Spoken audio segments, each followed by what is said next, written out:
So let's tell you about Palace. Rolling straight to the ceiling, crowns and crystals, top like journeys, dishing out malice. Hold up, South London's grandest, far from bandits. Anything earning for a goal of innovation. Just passing the team over here might finish out bright future we can't vanish. It's E25 any day, that's sellers. Rev up the engines, no more rivers. Reactions, fans on stream. Share up the team, support the dream team when eagles fly, make noise and scheme.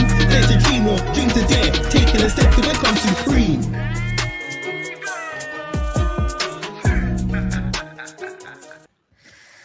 Well. Yes, guys, welcome back to Eagle-Eyed Football and welcome back to another episode of TACT-EAGLE.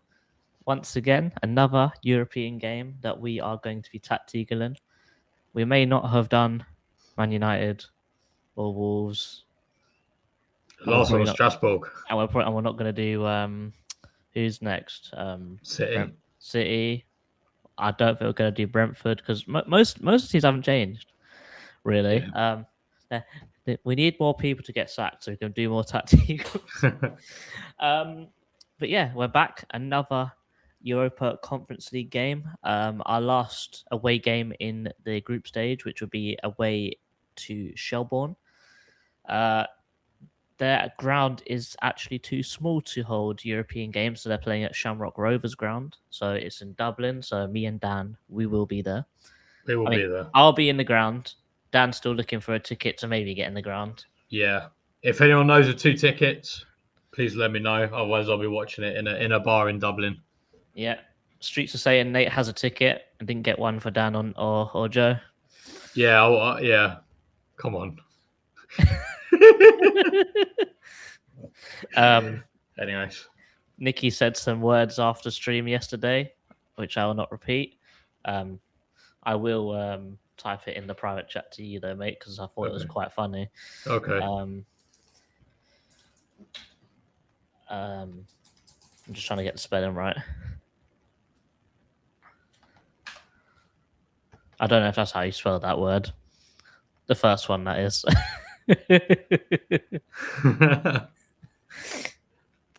But yeah, that's what happened. And because we're doing TACT-EAGLE today and we're making the journey tomorrow, we're not going to be on the preview. So really quickly, Dan, let's go through this game.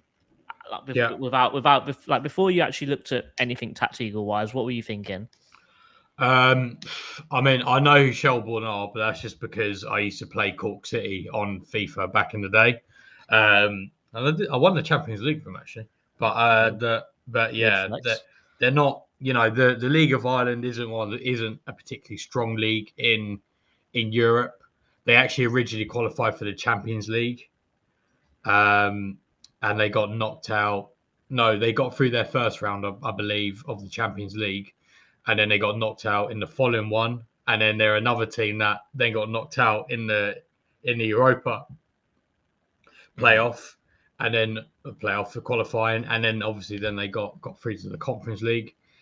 I don't know huge amounts about them. Again, I know that they're in Dublin. Their league season finished in November because they have a strange season, and they finished third. Other than that, I don't really know a huge amount about them. To be honest, that's all stuff I researched today anyway. I kind of know the name and they're in Dublin. That's kind of it. I mean, for me, I know even less than you. To be fair, this is the first time I ever have heard of a Shelbourne. The dog perfectly describes it. We are back. I don't know what is a Shelbourne. I've never heard of them. Are they a team that we're playing? And what is a Top Spur? That's the inspiration. So big up yourself. But yeah, genuinely, I've never heard of them.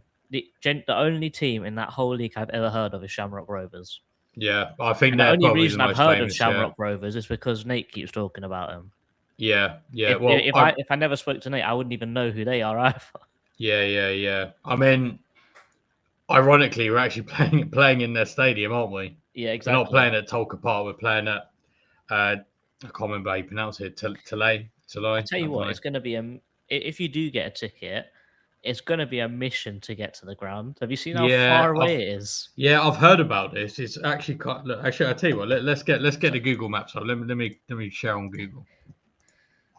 Yeah, so I think Chairman had a look, and I think he said if you walk it from the city centre, it's like 2.5 hour walk.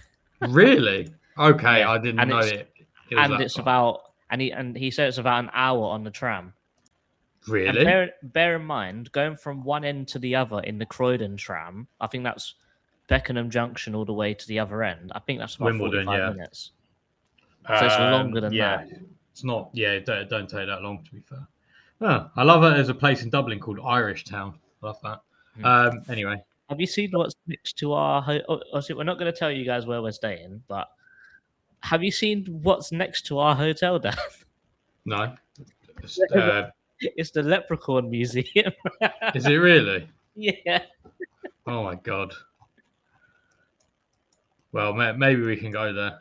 Wow, it is pretty far out. Talay. Can't maybe pronounce it. That's crazy.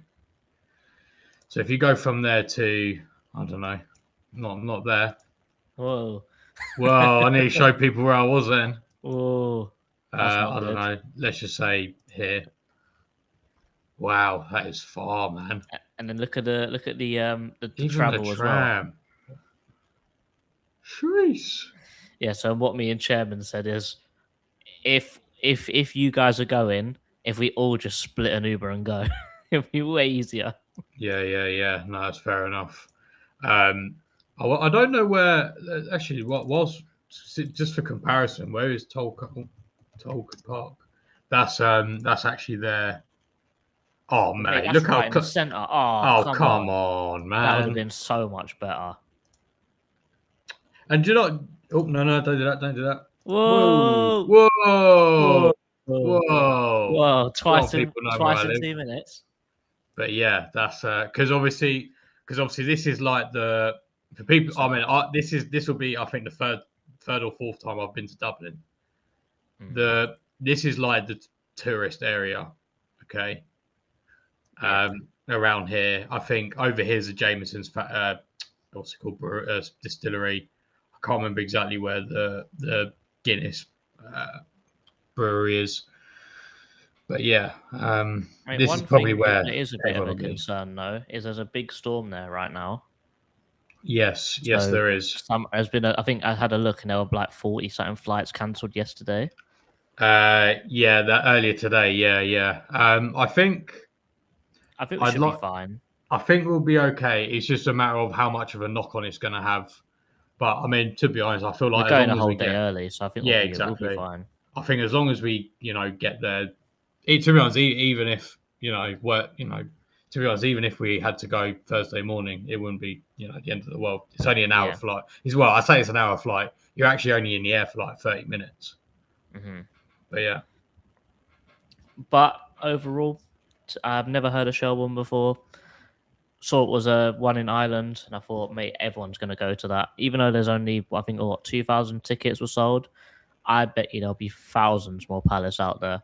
Yeah, and definitely. To be fair, for them specifically, I had a look at their other games they played at Shamrock Rovers ground this year in the conference already. Mm-hmm. For a ground, I think the ground's about 15,000. For all the other games that they've played, they've only sold about 4,000 or 5,000 tickets all in. Yeah. And this is the only game that has been sold out. I guarantee you about 10,000 of those tickets are probably Palace fans. I genuinely think there'll be a lot of Palace fans in that home end. I mean, you wonder how many are going to be Shelbourne fans or maybe just Irish fans who want to see like a Premier League team or something. But certainly, well, I mean, obviously you got, I think it's 1,800 in the away end, and I mean, it's got to be, it's going to be a significant number in the home end as well. Because it was open to everyone as well. It was really easy. Like, to be honest, it was kind of my fault. I was quite nonchalant about getting a ticket in the home end because I knew I wouldn't get one in the away end because of the allocation. Or at least I'll be lucky to get one anyway. And so it was kind of my fault really. But like it was really easy, and it was only like €50 for like. You have to buy the bundle. You buy the bundle. Yeah, you buy the bundle. So that makes you think. Like, I don't know. If are they counting the other games by the tickets sold or the actual people through the gate? Do you think? Because if they're doing it by the tickets sold, then you wonder how many of those are actually. Do you know what I mean? I mean, also, if you bought the bundle, there's no reason why you couldn't just send a barcode, like sell the ticket and send the barcode to someone. Yeah, that's true. That's true. That's true. There's no reason why you couldn't do that. Yeah. But yeah, let us go into some TACT-EAGLE while I've got little man staring at me through the window over there. Excuse me. Yeah, he's chilling. Yeah, let's go do some TACT-EAGLE. So let me pull up my videos. Pull up, pull up.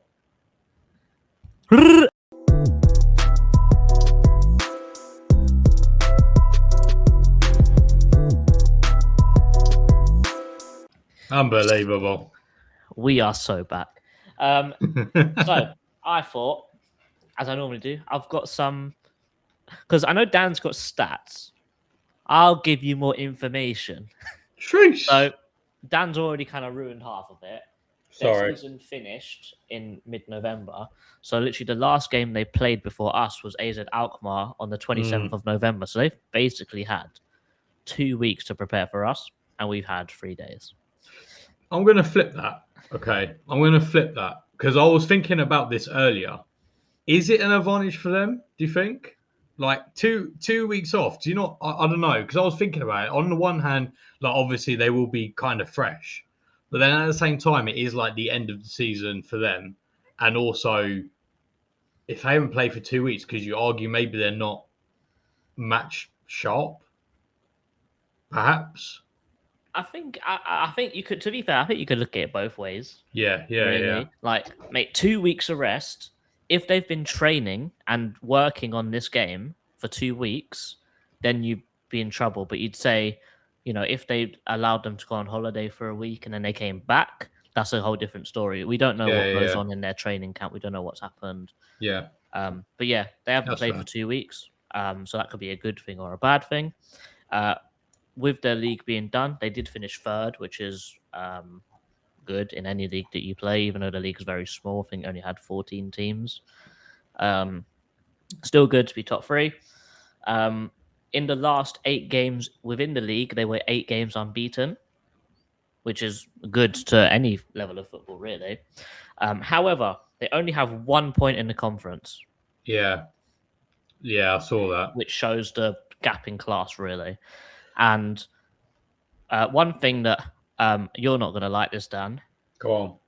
They haven't actually scored in the conference yet. Oh yeah, no, I did see that. They haven't scored a single goal in Europe yet. Do you think, right?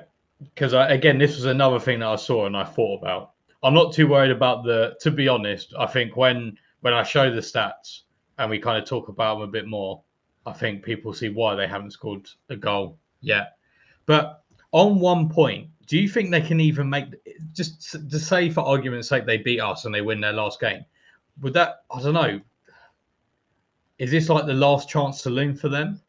Even if they won those 2 games, would they possibly even get into the playoffs? Because the playoffs is 5 points at the moment. You would need 5 points to get in the playoffs at the moment. So yeah, 5 points. So even if they won their game, they wouldn't be in the playoffs, and that's irrespective of any of the results that they have.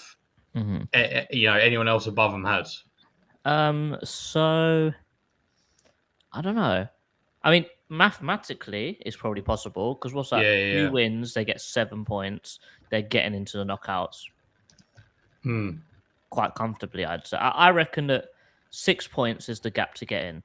Let's see what it was last season. Last season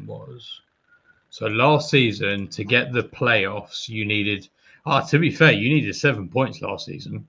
Oh. And even Hearts, who got 7 points last season, they lost out on goals scored. Goals scored. Oh, that's a dodgy way to go. Yeah, but that's big. Oh my! I haven't actually looked at this Conference League table. Fiorentina, they're rock bottom in the Italian league. Yeah, they're crazy. And we can confirm Crystal Palace are below a team called Sigma. Sigma. I think, to be fair, this is probably their last chance of actually getting through. So they're probably going to throw absolutely everything at us, which is why I would also say that they've probably been working on this game for the last 2 weeks because of that reason. You know, if they lose against us or even they draw against us, I don't know who their last game is against, but they might as well just throw that away and all go on holiday because they're not making it through, are they? No. Yeah, because that is a good point. So I don't know. Actually, now thinking about it again, maybe they will. I don't know. Like, will they? Because the thing is if they lose or draw, then it's literally mathematically impossible for them to get through. So if they lose or draw against us, then they'll just bin it off and go on holiday for the season. But because there's still a chance, I reckon they've probably trained for the whole 2 weeks. Yeah. So they haven't scored in the conference yet, but in the league, they average about 1.3 goals per game, 9 clean sheets in the league, and in the last 10 games, this is a really weird stat. In the last 10 games of their season, and these 4 games of the conference, they've had 6 errors which led towards goals. So all 4 of the goals they conceded in Europe, because I think they lost 2-0, 1-0, 1-0. I think it was I think it was 2-0, 2-0, 2-0, and then they drew 0-0. All 4 of the goals they conceded were because they mucked around in midfield or something, and it led to a goal. Yeah. So that's quite interesting. If we move on to injuries for us, obviously preminjuries.com, we know we get our injuries. So usual suspects: Riyadh, knee. He was meant to be back in mid-December, but he had a setback, so he's got no return date. Same thing with Chettakore, had another setback on his knee, no return date. Kayla Kapora, still no return date. Rio Cardines, still no return date. And Munoz and Sarr are both. Apparently, their injuries aren't actually as bad as they thought they were. So Sarr might play in the City game, but I think Munoz will be out until the new year. Also, some people, I don't know if you saw this, Dan, but there was like a big report going around saying a 29-year-old. Yeah. And some people thought it was Munoz, but it wasn't. Don't worry about it. But I don't know if you saw that tweet that guy said. He said that his mate got punched up by Ivan Toney, and he said why? Yeah. Because he asked him for some betting tips. It's kind of funny actually. Yeah, you got that is quite. That's actually quite funny. I don't know if it's true, but it's a great tweet. It's a great tweet. Looking at Shelbourne, they don't have preminjuries.com, obviously. So, what is happening? Oh, yeah. Obviously, we don't have preminjuries.com for them, so I've just gone off of Transfermarkt. They have a guy called Connor Kearns, who's a goalkeeper. He has a hamstring injury. He will be back. But another guy called Sam Bone, centre back. He's got a calf injury. He's not going to be playing in our game. But what he is one of the guys that played about half of their season, and then he got a really bad injury. So he's probably one of their main players at the back. Other than that, I think that's all for like the squad and whatever you have. So let's get into the 11s. So here's where I've gone a bit rogue. I still have no idea what I would choose the team to be. For us? Yeah. So here's what I've gone with, and then we'll talk it through, and then we'll build our lineup from there. Because I feel like I've gone a bit rogue with some of them. But yeah, let's just get into it. Oh, that's your one, not my one. That's me. There's my one. You're underneath. You're there. Here we go. So, in goal, I've gone with Walter. Big Walter. Not White, Benitez. I've gone Mitchell, Gay, Lacroix, Canvo, Klein at the back. I've gone Hughes, Wharton in the middle. And I've gone Pino, Uche, and Nketiah to finish out the starting lineup. That would be 4 changes from our Fulham 11, but still nowhere near what our normal starting 11 would be. Would you agree? Would you make any changes? To be fair, yeah, I went pretty much the same. I just had Kamada instead of Uche, and because obviously he did that against Burnley, wasn't it? He did that against Burnley. And I didn't watch the Fulham game, so I don't know what he played like. I heard he was good though, which is good. I did have Hughes and Lerma, but on second thought, obviously, when they against a team that is probably going to sit in a low block against us, maybe not the best idea. And to be fair, I kind of feel like Lerma would, like, thinking about ahead to the City game as well. I kind of feel like Lerma would be good against City because I feel like he would give like a bigger physical presence, which I think City don't really like. Mm-hmm. So to be fair, I can back that. I can back that midfield. I just maybe have Kamada instead of Uche. Yeah, I mean, to be fair, that makes sense because I'd say that from what we saw from Uche against Fulham, he was just really a battering ram up front, just holding the ball up. Okay, but we're going to need someone to break down a low block, and I'd probably say Kamada might be better at doing that. Yeah, no, that's fair. Because I think you got 3, especially those midfielders like Wharton and Hughes are probably obviously very, like, to be fair, like Kamada, realistically, I think Kamada is better technically than Sarr, but Sarr's physical attributes I think is really what makes him work in this team. Yeah. And to be fair, Sarr probably wouldn't play very well against a team like this. No. So yeah, so I think you got certainly 3 very good ball playing players there. What you would get with Sarr being on the pitch is that even if they have the ball, they won't commit too far forwards because they know one Adam Wharton ball over the top and Sarr's gone. You ain't getting nowhere near him.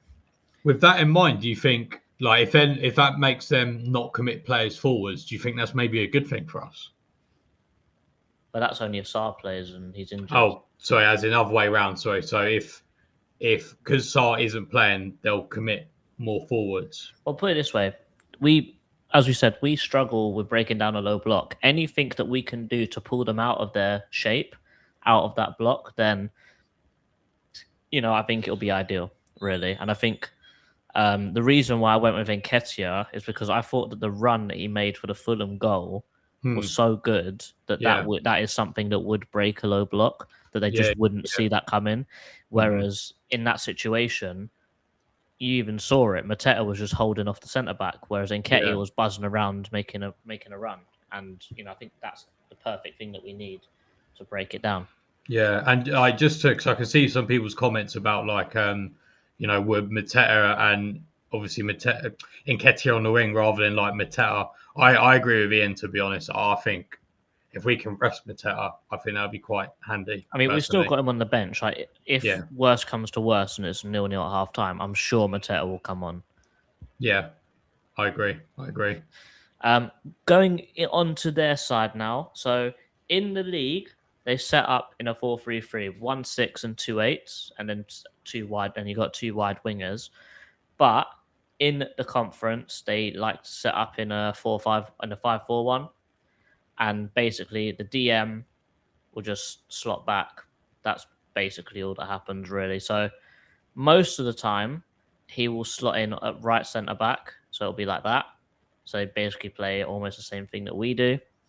But, there have been, I'm sure Dan will talk about it when we talk about how we're going to attack them. But some of the reasons why they have conceded this season is because there's been a bit of a mix-up with where this guy's trying to go, and there's sort of 2 centre-backs occupying the same space. And then, the rest writes itself, really. But going on to their team, I've never heard of any of their players. I don't know if you have, but we'll go through it. So in goal, they've got Spiel, Ledwidge, Barrett, Coyle, was it Mbeng? Yeah. Henry Francis, Looney, McInroy, Kelly, Odubeko, and Wood. Yeah. Never heard of any of them. Normally, in these European ones, the bench is also full of unpronounceable names. So Dan normally goes through them. So Dan, would you like to read through the easiest subs bench of your life? Top. Well, ironically, the first one's the hardest. Top two, probably. Gannon, Wilson, Chapman, Boyd, Martin, Healy, Temple, and Caffrey. Nice. If you guys haven't noticed, this is the exact same 11 they played against Alkmaar. So I picked that team. Yeah, that's exactly what I did as well. Cool. Dan, would you like to take us through some commentinos? Yes. So, Durford is saying Shelbourne is a title in an Irish nobility which gave its name to an area which is where the football club is from, I think. Oh, that's good to know. Good bit of history. I love that. And Hotspur is a nickname. Yes, I've heard this about Harry Hotspur. It's a nickname for a nobleman which used to an area owned by their descendants. So wait, where will the game be played? What's the sales looking like? Oh, it sold out like a couple of weeks ago. The Palace away end sold out like within the day, pretty much as it normally is. A few hours. Yeah, but I think it got to like what phase, not including the away season tickets. It got to what phase 2, I think. Would it be fair to say they are Wimbledon level or they are Bromley level or Charlton? Well, put it this way: one of their best players is English, and he did play in the EFL. And his loan that he was on before he went to Shelbourne this season was Grimsby in League 2. So, and he's one of their better players. I would like watching them. They're certainly like a League 1, League 2, I'd say. Like the way I want everyone to kind of think of this game from my point of view is, you know, think of like when we play against like Doncaster last season, or you know, or like Stockport or something. Think of this game kind of like that, I would say. Looking forward to tomorrow. Yeah, absolutely. Luton Airport. If anyone is there for the 5:10 flight, come and see us. Big up Ian. Also betting that Shelbourne will score their first Conference League goal. I think everyone's. I don't know what the odds are. Maybe worth putting a bet on. Big up, Rich. Yeah, that could buy you a few Guinnesses. Well, not in Dublin. Not in Dublin.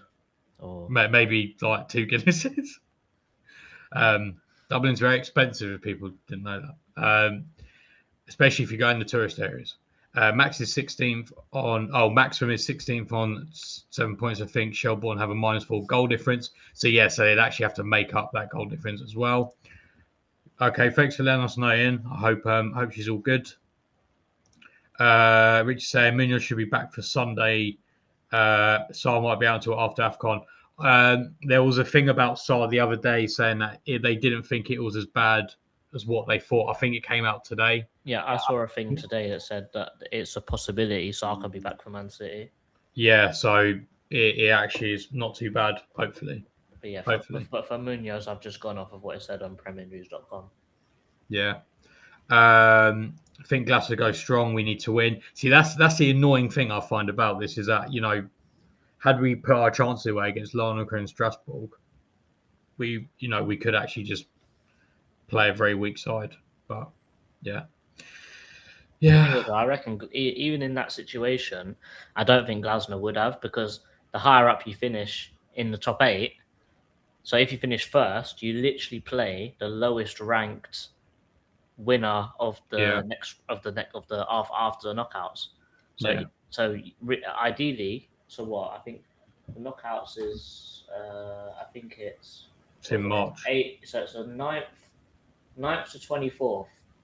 So basically, you play the bottom of that. So you play 18th if you finish first. Yeah. And then if you finish 8th, you play 9th. So it's better to finish as high as you can. Yeah, definitely.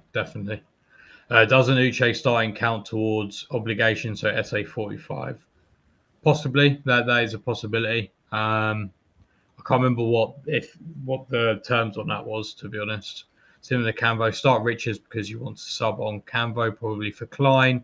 The team is worth like 3 mil. Yeah, honestly, like I said, it's like think like lower league teams. I will bring the flag. The flag will be there, and you two can take it in the away end as well. Can I have the boom glasses? Yes, I'll try to remember to bring those. I'll remember to bring those. They're in my drawer, so I will bring those. If not, I think Joe will probably bring them. Here's one. So don't get a flag. And Earth is calling you. Big up, Earth. Professor JC. Looking very smart today. Not anymore. Cool. Yeah, let us get to probably the shortest segment of the show today. The attack. Oh god, I hope I'm clicking the right one.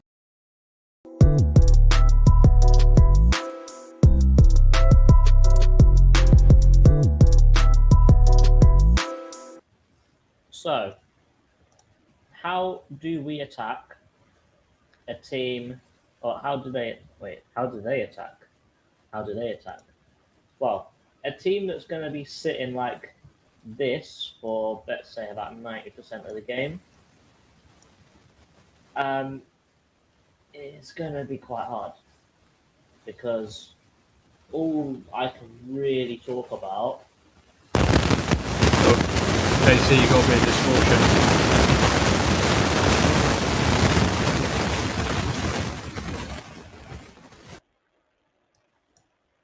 Hello? It's still gone a bit distorted. While Sir JC's doing that, let me show you some stats.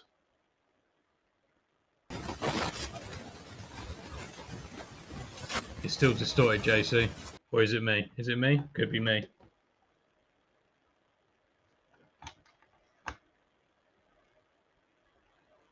Okay. Why is that gone funny? Cool. It's still distorted. I can't even hear you, JC. Right. Anyways, whilst JC's doing that, I still can't hear you. I can only hear noise. I'll tell you if I can hear you. I can hear you a little bit. Maybe something's not plugged in properly. But yeah, this is the kind of levels that we're looking at when it comes to their attack. Bottom 3 for expected goals. And they haven't played particularly difficult teams either. They've played some pretty poor teams, to be honest. And they are all the way down there. And just for clarification, the other teams that they have played are, where are they? Hacken, Dritter, exactly. The bottom team, Skendija, and also RZ Alkmaar. So they are really, really not doing too well there. Now, if you look at their touches, again, you see that they are ranked. I think that was actually third bottom. That was my fault for cutting off the bottom. Third bottom for the amount of touches that they take in the attacking third. And they've only taken 60 touches in their opponent's penalty box. And even then, like Test. Yeah, that's perfect. Right, cool. Yes. I'll get off here. That's fine. You're already mid-flow. Okay. But yeah, the only other thing that I was going to say, actually, no, two things, I suppose. They rank bottom for, is that a pause? I don't know. They rank bottom for passes completed into the box. So over 4 games, they've completed 11 passes into the box. And so that's what's in the that? League as well. Less than 3. No, this is this is all Conference League. Okay. This is all Conference League stuff. And then finally, their passing. So I always like to compare overall passes with, like, if I'm like looking at it proportionally. So what I mean is, like, so Shelbourne rank, what's that, 5th bottom for the most amount of passes attempted in the Conference League so far. Yet they rank sort of mid-table for the amount of long passes they've attempted. Okay. So that suggests to me that they love a long pass. I could be wrong though. Technically, they still have less long passes than us, I saw. Yeah, but that's just because we have the ball a lot more. If that makes sense. All right, well, let's briefly talk about how they attack. I'm not gonna play the video again. Don't worry. So they are going to set up like this because we're going to have the ball a lot more than them, probably. If not, then TACT-EAGLE is just a bit irrelevant, then, isn't it? What I would say is that yes, their team is quite cheap. I think someone said earlier there's only worth about 3 million quid, but they've got their players are good. They rely on players' brilliance in their league to get them through, which is probably the reason why I think that they're not actually scoring that many goals, because the cohesion in the whole team is just a bit off, in my opinion. So, what I will say is that the danger man here is number 11. I agree.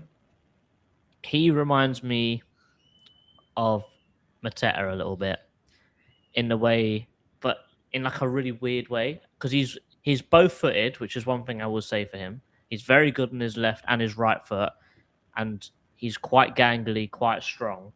But the other part is that he's extremely quick. So their main game plan is putting the ball in a channel or letting him drop deep, pull a defender, and then go on a run. So let's just move the team over here real quick. So I don't know. Let's say our centre backs are like this, and the rest of the team is like this. Oh no, I want the ball to go over there. If he's doing this, and there's a pocket of space here, he'll drop in, and Max Leclerc, he will do something like this. He'll just follow him in. But then what they will do is they'll just put the ball straight over the top, and he would spin and run and try and have a one-on-one finish at the end of it. I think that's good game plan for the kind of league that they play in, but I don't think that he could get away with that with Max. I think Max is too quick, too strong, too smart to let that happen to him. And also, because they don't really play any free at the back teams over there in Ireland, normally this would be a one-on-one because there'd only be one extra defender. But here, because we play free at the back, we'd have two covering as well. So that's how we would cover that. That's sort of going a little bit into the part of how we would defend against them. The other part of them, I guess, is that because the thing is to go for them scoring goals and how they actually nearly scored goals. Like they nearly scored a goal against Alkmaar like this, actually. It was just a case of the other team was passing the ball around the back so much, and these guys were sitting back so much, they weren't even pressing them, really, that the Alkmaar just turned off. And basically, I think it was Kelly, he just stepped up, they passed it straight to him, and then basically they were on a run, they put it over the top, and then I think he fouled their defender or something like that. Wasn't a very well orchestrated attack, not absolutely incredible. But yeah, they do press sometimes, but not very well. It's only really this guy that does any sort of movement up front when they're against a team that's bigger and they've got a team that's trying to hold the ball, trying to keep them pinned back. That's their main counter attack. They want to try and knock it. They want to try and nick the ball while we're trying to build it up, and they're just looking to go over the top, down the channels, get this guy on the ball, and hopefully he pulls out some magic. And that's sort of where they put all their eggs in that one basket. If you delve into the league form a little bit more, when they're actually a little bit more expansive, and they're not actually in their 5-3-1, they actually have quite an interesting attacking philosophy in the way of, do you remember when Chris Wilder came up with Sheffield United and he had his underlapping centre backs that went all the way through the pitch? Yeah. They sort of have a similar thing to that where it's the 2-8s. Both of them become box crashers and so obviously, I don't know if this will probably happen if they have like when they have their 10-minute spell, because no matter who you are, every team gets a 10-minute spell against you. Mm-hmm. No matter who you are, even if we played against Real Madrid, we would have a 10-minute spell because Mm-hmm. no team in the world can just dominate the game 100% of the 100% of the time. But we could see something like this. If they're not getting any luck with these wingers out wide, what you will see is obviously my guy number 11 running in behind here, and I don't know, maybe the fullback tries to put the cross in for him. What you will see is instead of the winger inverting and running inside to try and make that run there, what you will see is the two midfielders crash in the box, and you'll see the wingers tucking in here for the defensive part of the game. So if the ball gets turned over, Mm-hmm. you don't really see that too much. I mean, it works Yeah. because I think the idea is that you'd rather pass the ball into someone that's running directly at the goal compared to someone who's having to curve their run, take a touch, and then shoot. So my guess is the idea behind it is they're going to pass to one of their midfielders that are running straight towards the goal, so they don't have to take a touch or just shoot. I've seen them put the ball wide over the bar, P rolls. I've seen loads of them from them in the league. But I don't know, I thought it was quite cool. It sort of reminded me of when they play in the league and they're going out against the team, it's almost as if they were playing with like two Conor Gallagher's. If you remember how he played for us, like just those two number 8s that are just going to crash the box every time they go forwards. So it's quite interesting to watch, really. But this will happen to us in their spell of the game. We just need to be aware of it. Just track it. Hughes and Wharton need to just track it, make sure that they don't get a free run at goal. And to be fair, going into how we defend against them, I genuinely think it's just a case of defend well. They are a team that this is the last chance to be in Europe this season. Don't underestimate them like we did against the likes of Larnaca, and just be smart. Don't make any stupid decisions and try and pass across your own goal when you're 5 yards out. Other than that, that's pretty much how they attack and how we should defend against them. I don't know if there's anything else you want to say about it. I don't know if you know. Did you even notice the fact that the wingers tuck in and the midfielders go instead of the other way around? To be honest, the only game I watched was their game against Linfield in the playoff. Yeah, in the playoff. So I only saw what they did in the Conference League. But I do agree with you on what's his name, Odubeko. He's quite a batter. He's a very good target man. I think he's very good at holding up the ball. Yeah, but I agree. I think Max. I think if Max is on him, I think we'll be clearing that up all day long. Only other technician I thought going forwards was that Woods. I think he's their second top goal scorer. Yeah. He seems a bit more technical than some of the other players, but yeah. But other than that, no, he's not as physically imposing as Odubeko. Yeah. But yeah, no, I thought, yeah. Because I guess also as well, it's just like, how do you defend against counter-attacking? Do you know what I mean? You just got to make sure you win that duel with Odubeko and you just don't do anything stupid, like you said. And to be fair, it's another one of those things where we've seen it so many times in the Premier League. If a team is looking to counter-attack you, if you can nick the ball while they're on the counter-attack, the best chance of you scoring is them re-counter-attacking them again. Absolutely. No, absolutely. There are, I think, a few comments down if you want to go through them real quick. Yeah. Durford's saying there's a storm in the room with the interference. Chairman saying, "Oh, spreadsheet. Oh, spreadsheet friends. Spreadsheet friends. You know what? Maybe I'll print some off for you tomorrow. I'll bring them on the plane with us and we can have a look. I still need to check in, actually. Impressive to see spreadsheets in Paint. I didn't do them. I just copy and pasted them. They're screenshotted from FB Ref. Copy pasta. Let's get into some defense.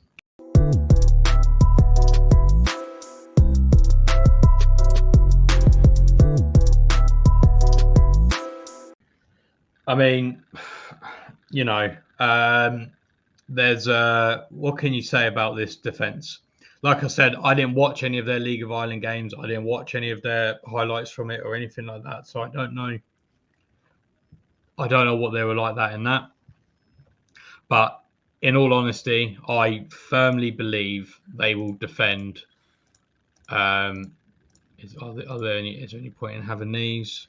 I firmly believe that they will defend in a low block, and I think that because if you look at, well, I mean, this isn't necessarily evidence per se, but it's a good indicator. One sec.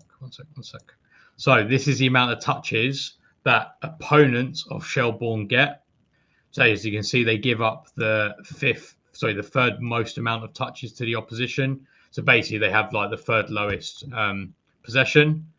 With that in mind, bear that in mind. So they allow.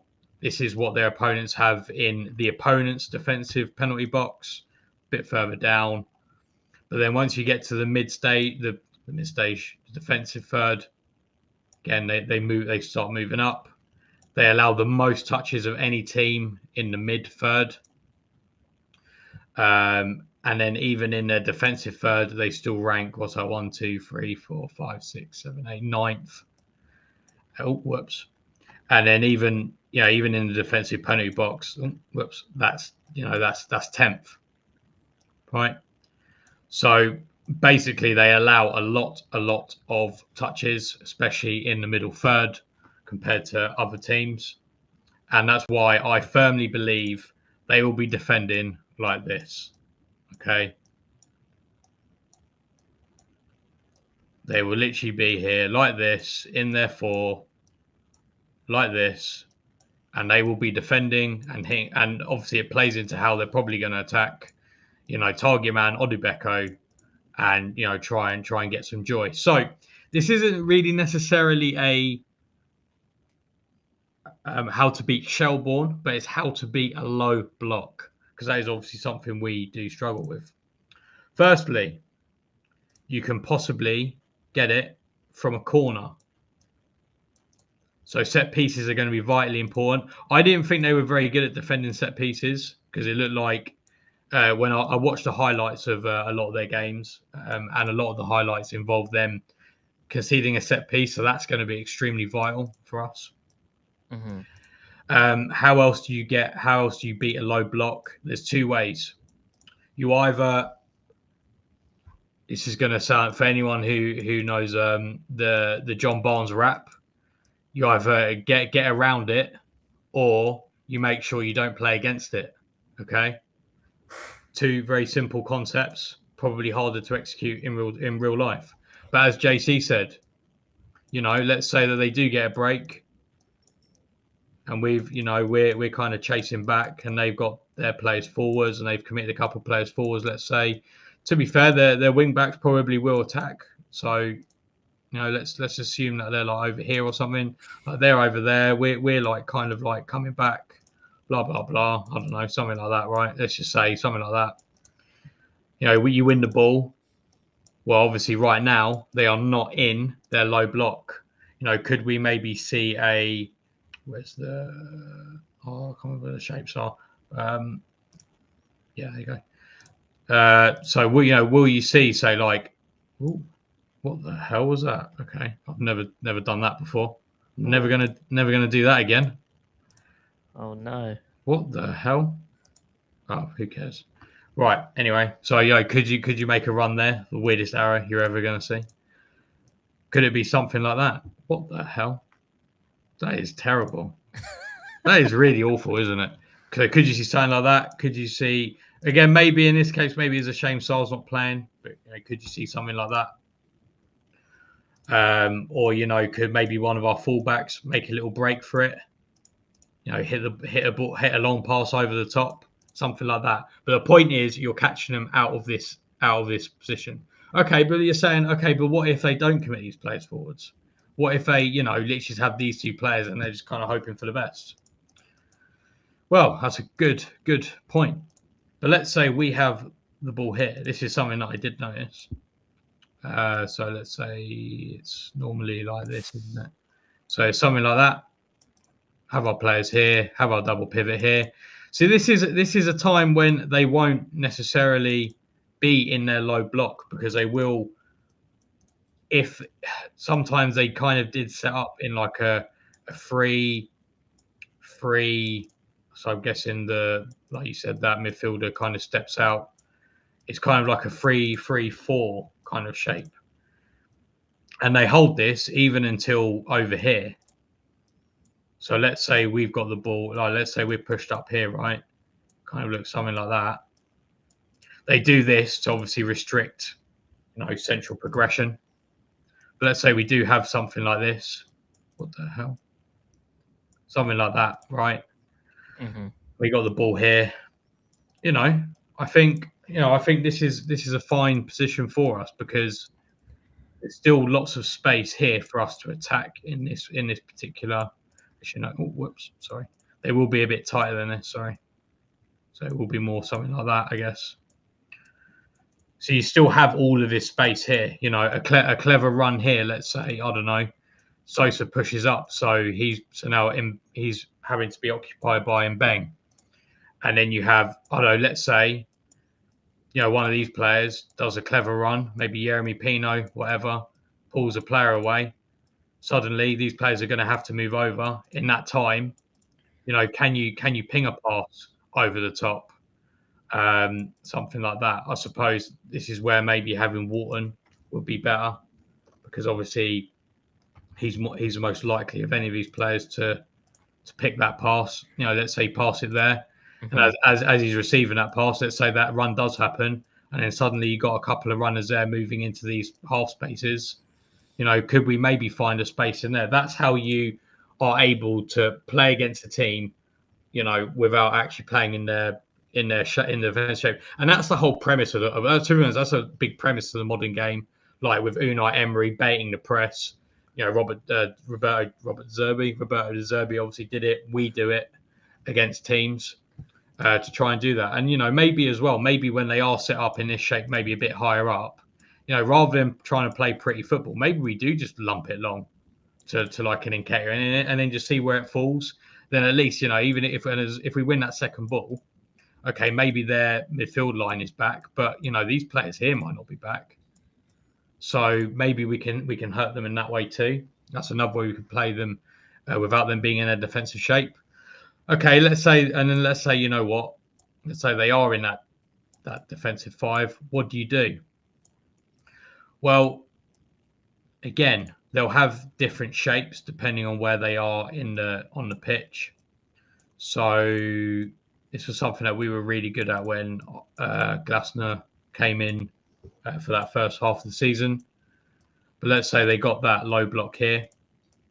We got our players here. They're all lined up, right? Something like this. Okay. Something like that, right? That's probably what it would look like. And we're passing the ball, and what Shelbourne want, they want us to kind of go in like that typical horseshoe shape. Maybe it's a case if you do give it to Sosa and you do just put it in the box, see how they deal with it. I mean, they are kind of big guys, but I don't know how well they'll deal with that. I didn't see them, so they didn't deal with corners very well. So maybe they won't deal very well with that. But how do you do this? So obviously you want, like, they're still going to try and put a little bit of pressure on the ball. So let's say Hughes receives a pass there. They're gonna be aggressive. They're trying to squeeze the space in between the lines. So what you want is that you want us to kind of manipulate that line. So then you kind of bait them a little bit to pushing that line out. They're not going to be particularly synchronous. Say they push that line out. Okay, suddenly you got a bit more space for a pass that's fired in there. And we've got three defenders there who are more than capable of doing that. And I think the role of these players, okay, yes, obviously you want them to pick up the ball and fire these passes in, but I think as well an important role for them is, because these players are gonna mark them, they're gonna push out and be aggressive because they want them to, when they receive the ball, they want to be on them. So it's important for players like Hughes to move around to get these midfielders to follow them. So you open up these passing lanes through these lines.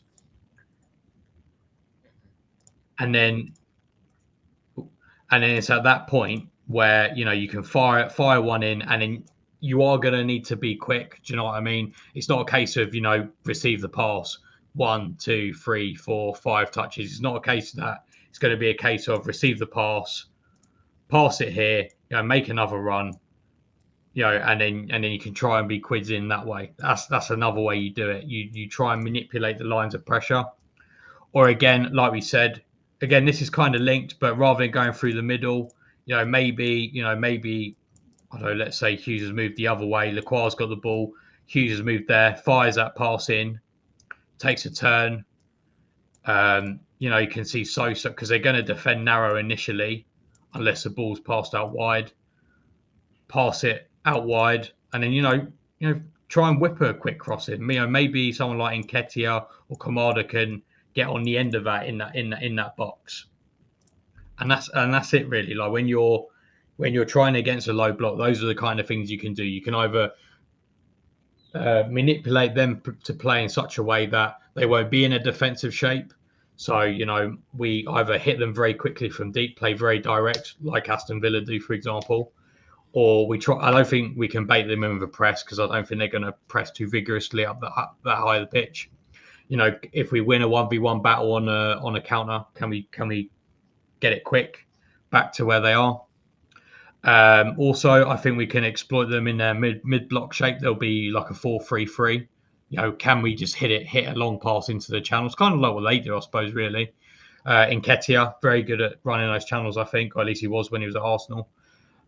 Or we can manipulate these lines of pressure to, make them bigger, make them smaller.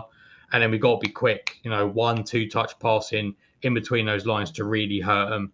And then maybe we can get into that box, have a shot, or even, as I say, get out wide, whip a quick cross in, and then, because the thing is, going back to like the whipping the cross in, if you're waiting and you're divering, again, you're giving them time to get back. That's what you don't want to do. Basically, you just don't want them to give them time to get back into that shape. That's what you don't want.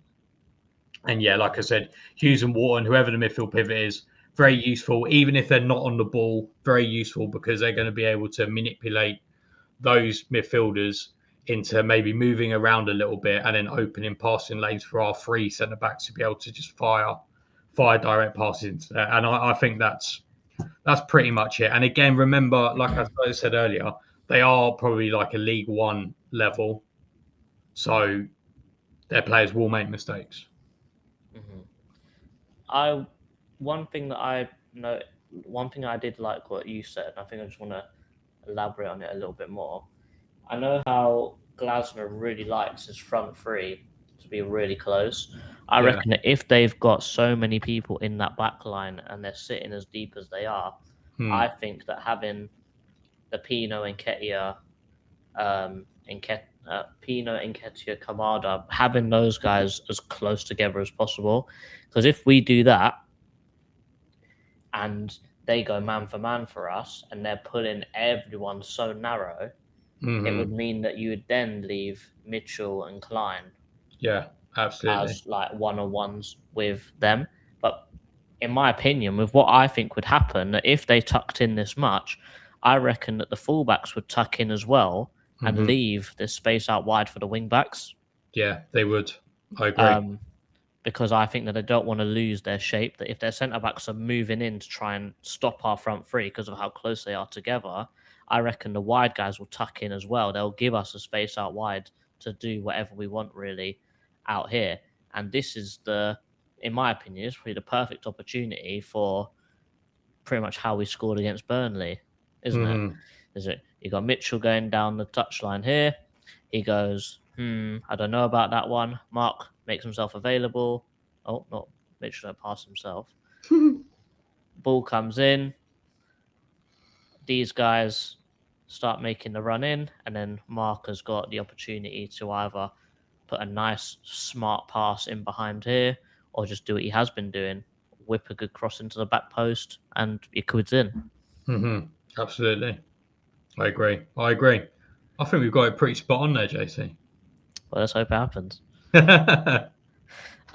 So, after everything that we've gone through today, we are going to see some score predictions. So everyone in the chat, please put your score predictions in the chat. As always, the host will throw himself under the bus. I am going for 2-0 Palace. Oh, that's what I was going to go for. Oh, I think it depends, isn't it? Because the thing is, we could get a corner in minute 3 or something, score from it, and then suddenly it's like, they've got to go for it. Do you know what I mean? And the thing is, if they go for it, we're gonna, I'll open them up again. we will rinse them, and that's the thing. Rich has gone 2-0. Shots from midfield will be key actually, because even if you don't thread a pass through, Pino turns or Genkeya turns, has a shot, and the keeper spills it, that's a good opportunity for someone else. Completely unrelated. This one thing Rich said to me, I can't remember whether he said it was his opinion or he heard it from somewhere else, but he said something along the lines of, do you think that maybe one of the reasons why we are struggling to break down low blocks is because we don't have any goal involvements from our midfielders, really? Because like Wharton, he's got no chance of scoring. Same thing with Kamada. Same thing with Hughes. Same thing with Lerma. We're getting no goals from our midfield. That doesn't help. That definitely doesn't help. To be honest, I think the thing is with low blocks, I think every team in the league struggles at breaking down low blocks. You ask any team, even like teams like big six clubs, right? Like I know a lot of Chelsea fans, and they all say that they're terrible against low blocks. I think it was one of those things that a well drilled low block is just difficult to break down. That's why teams do it. Do you know what I mean? But certainly, like not having someone who can just, ping a shot on target from like 25 yards, that definitely doesn't help. No. Yeah, like having obviously, he's not as good as Kamada. He's not as good as Wharton, but having someone like Luca who would just have an opportunity to go, you know what, I'm having a shot there. Yeah. Because I remember he scored against Southampton at the edge of the box. I remember he scored against Leicester at home from like 35 yards out in the pissing rain as well. Like just someone that will take the initiative to have a shot outside the box and actually get it on target with a little bit of pace. Yeah. I think it definitely does help. To be honest, I think generally as a whole, I think players are discouraged from shooting from long range these days. Like go back like 15 years ago, it wasn't really discouraged, whereas now I think it is for probably various reasons. I think because I'm trying to think, because I feel like last season there was a weird point where we would either have like a really good chance or we would just have a shot from like 25 yards. Mm-hmm. But no, certainly it doesn't help. It doesn't help. That's why actually, to be fair, I suppose he's not really like, he wouldn't ping one from midfield, but like I think Conor Gallagher would be brilliant in our system. Oh yeah, but he's more of a box crasher, isn't he? So, but then again, next to Wharton, I reckon that would be a really good midfield. Yeah, I agree. And also he's I think he's got that energy. I suppose he wouldn't like ping it from long range, would he? He'd be more like his passing was awful at the end, though, wasn't it? Yeah. I remember I was calling him Cardio Man. The second that MacArthur got injured and his season started doing that, I was calling him Cardio Man for the end of the season. Yeah, when he was chucked in that attacking with that 10 role, and it's not for him. Not for him. Not for him. Yeah. A few more people in the comments, and then we'll wrap up. Rich saying 2-0. Durford saying 1-0. Chairman saying 3-0. Yeah, Rich said that if we had goals from midfield, defenders will leave their shape to prevent the shot. Our second goal versus Liverpool starts with a Lerma throw. Actually, that's a very good point. The fact that we do have those set pieces is actually because, like I said, I don't think Shelbourne are very good at. So in that case, who would you change? Would you change? No, you'd probably change Hughes then, wouldn't you? Or it'd be Richards. Which one?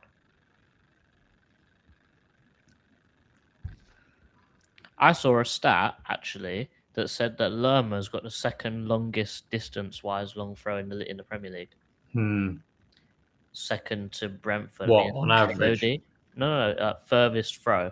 Fell fair. A single furthest throw. I think KOD from Brentford has the furthest, and I think Lerma's is the second furthest, but I think it's only shorter by like 2 meters. Yeah. I don't know. Maybe he will play Lerma then for that reason, because I feel like he'll rest Richards. Yeah. So maybe he will play. Because to be fair, he does like doing that in the Conference League, having Hughes and Lerma. To be fair as well, Lerma. Someone random might have a long throw. Like we could see Klein. Klein might have a long throw. Who knows? Borna Sosa would be the only thing he's good at. He's rubbish. You know what? I'd rather play. If we're going to play Borna Sosa, play Justin Devaney. Just don't tell him to cross, though. My gosh. If you're saying 2-1. Yeah. Oh, I'm wrapping up. Give me a minute. He's a wanted man. He's got his little rattle and he's going like this on the door. Bang, bang, bang, bang, bang. Oh, bless him. Yeah, guys, thank you very, very much for watching TACT-EAGLE. I don't know if we'll do one for cups. Not really that sure yet. But we'll see what we can do. But yeah, guys, thank you very much for watching. Like, share, subscribe, and watch out for the upcoming content in a few days. I think there's going to be a preview tomorrow.